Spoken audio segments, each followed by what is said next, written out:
আতঙ্কবাদী সংগঠন Jammu Kashmir liberation front রেঞ্জ chief Yasin Malik terror firing রিয়া বারিয়া মামলা বাবদতে যাবজ্জীবন কারাদণ্ড রেনা সাজা হুইয়েন তায়া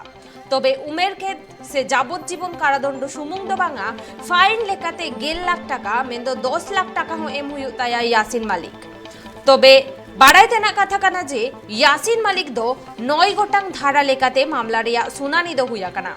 जहां दो पुइलुरे धारा 16 आतंकवादी गतिविधि धारा 17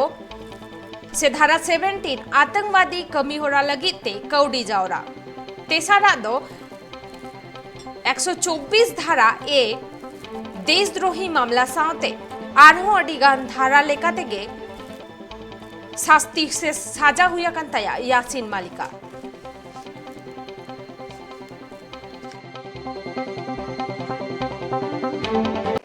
मुबारक है सबको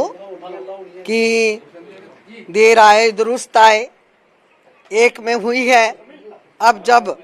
पूरा सब कुछ खोदा जाएगा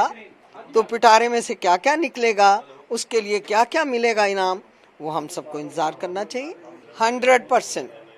नो डाउट। मैं कुछ भी अभी ऐसी बात नहीं कहूँगी। मैं कह रही हूँ हमारी जुडिशरी, हिंदुस्तान की जुडिशरी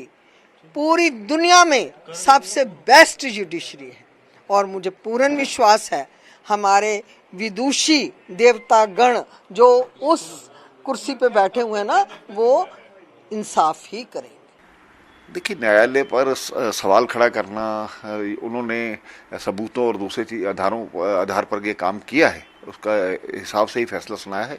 तो मुझे लगता है मान्य हमें होना चाहिए। इसके साथ ही मैंने पहले कहा कि जो इन पर और केसेस है हत्याओं के या माहौल वहाँ पर ख़राब करने के, पाकिस्तान के इशारों पर काम करने की, ये सब चीज़ें पहले से तय है और इसको मद्देनज़र रखते हुए उन परिवारों को कम से कम न्याय मिलेगा जिनको कि